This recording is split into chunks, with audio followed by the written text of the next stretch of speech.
Exactamente, me parece que ese debe ser la tónica y estoy seguro que muy pronto tanto el gobierno del estado como el gobierno municipal tendrán alguna noticia al respecto. Te la voy a poner más complicada. A ver, tú pusiste un plazo de 60 días para el paso a desnivel de Inglaterra y Juan Palomar. ¿Hay algún plazo para la negociación con la familia, bueno, con la Universidad Autónoma y los ejidatarios? No conozco que hay un plazo, finalmente lo único que sabemos es que tienen 20 años peleando. Lo que sí sabemos es que hay una avenida de concreto hidráulico de 6 carriles, iluminada, terminada, con banquetas, machuelos, y la verdad es que me parece que es importantísimo que ya esta avenida tenga el efecto para el cual se planeó, ¿no? Entonces, Bernardo, la Secretaría de Comunicaciones y Transportes apoyará para que se abra esta vialidad. Por supuesto que en la medida que nosotros podamos apoyar, lo haremos. Insisto, entiendo que el gobierno del estado y el municipio están ya trabajando de manera muy seria y muy a fondo, aprovechando precisamente que este paso a desnivel ya fue abierto. A ver, vámonos al tema de transporte público, transporte masivo, como le querramos llamar, mi estimado Bernardo. Existen dos posibilidades que se están estudiando técnicamente por parte de la Secretaría de Comunicaciones y Transportes acerca de la línea 3 del tren ligero en la zona metropolitana de Guadalajara. Una, otra vez para los desubicados, una posibilidad es el trayecto que vendría de Tezistán, ¿no? Sí. Tezistán, todo Avenida Laureles después. Es correcto. Después conectaría con Avenida Ávila Camacho. Ávila Camacho hasta la Normal, glorieta, hasta la glorieta de la Normal. Después en la glorieta de la Normal existe la posibilidad de poder ir subterráneo este tren ligero. Así es. Salir en Avenida Revolución, digamos ahí más o menos por donde está el templo de San Francisco y de Aranzazú. Así es. Conectar a la izquierda hacia Tlaquepaque. Efectivamente. Y hasta ahí llega. Hasta ahí llegaría, hasta más o menos lo que es la central camionera. Ok. Y la segunda posibilidad es el trayecto que viene por Tlajomulco. Así es. A ver, Bernardo, el otro día el gobernador, sin querer queriendo, dijo que habría que esperar los estudios de la Secretaría de Comunicaciones y Transportes, pero dejó entrever que el mayor aforo que se tiene sería en el trayecto por Zapopan, ¿no? Lo que muchos ya interpretamos como que hay una decisión tomada de la Secretaría de Comunicaciones y Transportes, e incluso vino la reacción del presidente municipal de Tlajomulco. ¿Ya hay una decisión? Digo, aquí entre nosotros. Mira, no hay ninguna decisión, lo que sí hay unos estudios muy formales, muy completos. Seguramente te ha tocado, Pablo, ver algunas máquinas que han estado trabajando en estos dos tramos que tú acabas de mencionar. Sobre todo en los retornos. Sobre todo, revisando lo que es la mecánica de suelos, los estudios que tienen que ver con la demanda que pudieran tener estas dos posibilidades, y seguramente el gobernador está muy metido en este tema, porque efectivamente el tema de la movilidad es el tema más importante que vendrá en Jalisco en los próximos 6 años, 5 años y medio. Es un tema sumamente importante, y a lo mejor también el gobernador, al comentar que este trazo por diagonal por Avenida Ávila Camacho, Alcalde, Revolución, pues seguramente es porque es un tramo que él continuamente toma y se da cuenta de la cantidad de tráfico que existe. Digo, no es muy complicado que nos demos cuenta que efectivamente esta diagonal, carretera Tezistán, Laureles, Ávila Camacho, Alcalde, Revolución, pues evidentemente tiene un tráfico importante. ¿Más que el de Tlajomulco? Bueno, hasta esos estudios seguramente van a determinar cuál es el que tiene más posibilidades desde el punto de vista técnico para llevarse a cabo. Estamos en eso. Ahora, este tren ligero, y lo hemos comentado, mi estimado Bernardo, el trayecto que vendría por Laureles, Ávila Camacho, ¿sería un tren ligero a nivel o sería un tren ligero elevado? Se están viendo las dos posibilidades, estamos viendo cuál es la que pudiera tener mucho mayor afluencia, que tuviera mucho mayor conectividad. Se están viendo las dos posibilidades. Y menos impacto para el comercio y los vecinos de la zona. Mira, ¿no? Déjame decirte, yo he tenido oportunidad de estar en algunas otras ciudades donde he podido ver los tres ejemplos, tanto a nivel, de manera superior y de manera inferior. Y déjame decirte que en las tres posibilidades, en ciudades como la Ciudad de México, el propio Monterrey inclusive, que prácticamente el 80% de sus trayectos son a nivel superior, y sin embargo todos los negocios están funcionando perfectamente. Entonces hay que evaluarlo de manera muy precisa. Ahí tenemos diferencias, pero bueno, seguramente, más que, a lo mejor, mira, las diferencias están basadas a lo mejor en apreciaciones o en gustos.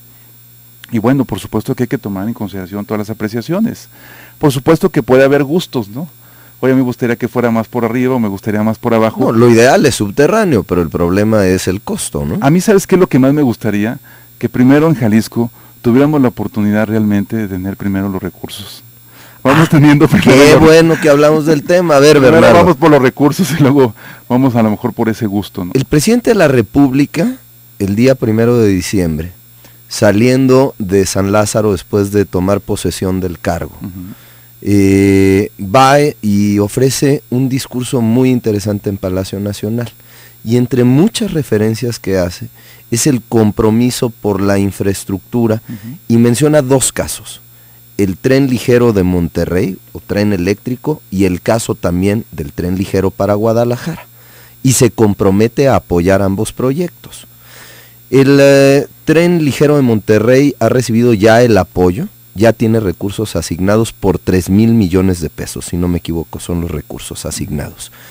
Pero el de la zona metropolitana de Guadalajara, ya sea el de Zapopan o el de Tlajomulco, todavía no tiene asignado ni un solo peso, porque no se han terminado los estudios. Así es. Pero pareciera que vamos tarde, Bernardo. No vamos tarde. Los regios ya tienen lana asignada, y nosotros todavía no. No vamos tarde, vamos de acuerdo a lo que está estipulando el contrato que se firmó el año pasado con la empresa que está realizando estos estudios.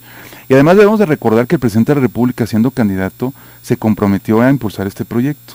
Ahora, siendo presidente, lo dijo en Palacio de Gobierno, Palacio Nacional, pero también lo dijo cuando vino aquí a Jalisco, en su primer gira, que por cierto, te escuché hace ratito comentarlo, que efectivamente ha sido su única gira que ha hecho. Bueno, recordemos que estamos apenas, en mi caso, a 60 días de que tomamos posesión, pero seguramente lo tendremos muy pronto el presidente, y lo tendremos pronto en Jalisco, probablemente dando banderazos a algunos de los proyectos importantes que se comprometió. Por cierto, viene Jorge Carlos Ramírez Marín pasado mañana a Guadalajara. Así es. Y siempre es como la antesala de las visitas presidenciales. Recordemos también que además de ser el titular de SEDATU, es el enlace de Jalisco con la Federación. Así lo estableció el presidente de la República. Ahora, a ver, Bernardo, tiempos. ¿Cuándo se van a tener los estudios terminados para la línea 3 del tren ligero?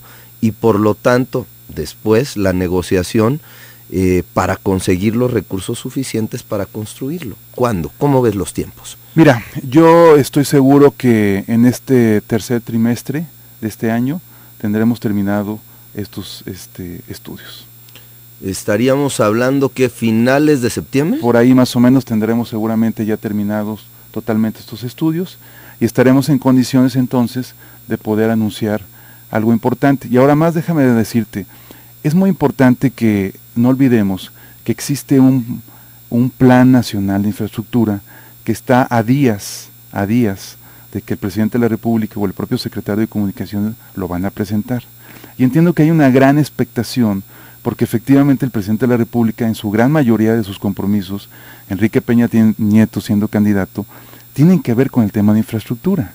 Uno de ellos, evidentemente, y el más importante para Jalisco, tendrá que ser el tren ligero, y tendrá que ser el tema de la movilidad, porque no solamente es el tren ligero. No, ahorita, para allá vamos. Ahorita vamos a platicar de algunas autopistas importantes que vendrán a complementar este Plan Nacional de Infraestructura, y posteriormente el gobernador Aristóteles Sandoval, en su momento el gobierno del estado, entiendo que están trabajando ya ellos en ese sentido, presentarán primero su plan estatal de desarrollo, y de ahí se desprenderá su plan estatal de infraestructura. Finales de septiembre tendremos ya los estudios técnicos terminados que determinarán la ruta por la que irá la línea 3 del tren ligero. Así es. ¿Y el Billuyo cuándo? Bueno, evidentemente que teniendo ya nosotros este estudio terminado, haremos los trámites correspondientes, como está establecido en la ley, para que la Secretaría de Hacienda le pueda otorgar el recurso. O sea, que es tener el registro presupuestal registro ante el Fonadín en este caso. O quien vaya finalmente a financiarlo, ¿no? A ver, Bernardo, pero danos una idea, porque cuando hablamos de estas grandes obras de infraestructura, después cometemos el error de pensar que, bueno, pues a lo mejor se lleva un año la construcción de este tipo de proyectos. No, son proyectos bueno, de mucho tiempo, entonces también hay que ubicar a la ciudadanía en ello. Mira, es muy importante recordar, me parece que muchas veces decían por ahí que el éxito del futuro está guardado en el pasado. Me parece que hay que recordar que la línea 1 que se construyó en la época del gobernador Enrique Álvarez del Castillo. Don Enrique, sí. Y recordarás que la línea 2 se construyó cuando estuvieron como gobernadores don Guillermo Cosío y Carlos Rivera. Entonces, prácticamente la construcción de una línea de este tipo te lleva, por supuesto, 3, 4, hasta 5 años. Entonces, ahora ya con la tecnología que existe, pues esto se puede ir recortando. Pero prácticamente ese era el objetivo que se tenía desde entonces, Pablo, que cada sexenio pudiéramos haber construido una línea adicional del tren ligero. Ahorita estaríamos a lo mejor en la quinta. Pero dame un más o menos de cuándo podríamos ver iniciadas las obras del tren ligero. ¿Segundo semestre del 2014? Yo creo que mucho antes. A inicios del 2014. Mucho antes, seguramente por ahí estaremos. Y estamos hablando que una obra de estas, cuando menos, digo, son distintas etapas, también esto hay que decirlo, pero la primera etapa la podríamos ver que en 3 años, podríamos hablar de 2017. Yo creo que antes de que terminara probablemente el año 2017, tendríamos terminado la construcción. 2017 para ver la primera etapa del tren ligero. Antes de irme a la pausa comercial, nada más dime otra cosa de los sistemas de transporte masivo en la ciudad. ¿BRT sí o no? Mira, entiendo que el gobierno del Estado, a través de la Secretaría de Movilidad, que maneja a Mauricio Gudiño, y el propio gobernador Aristóteles Sandoval, están trabajando en ese sentido. Recordarás que una de las promesas también de campaña del gobernador fue la instalación también de ese tipo de transporte, así que seguramente será realidad. BRT, también para mayor conocimiento, es el transporte articulado, digamos los camiones o lo que muchos conocen como una especie de macrobús. Como una especie de macrobús. No es exactamente, pero es muy parecido al macrobús. Así es. Pero sí habrá entonces también algunas líneas alimentadoras para la línea 3 del tren ligero, porque se necesitan algunas rutas transversales que puedan llevar mayor número de usuarios a esta línea 3. Así es, y a lo mejor en algunas otras ciudades, no nomás en la zona metropolitana de Guadalajara, pudiera ir a algunas ciudades del interior del estado. Pero entiendo que el gobierno del estado está trabajando intensamente en el tema de la movilidad. Yo estoy muy coordinado con el gobierno del estado, específicamente a través de la Secretaría de Infraestructura y por supuesto también a través de la Secretaría de Movilidad.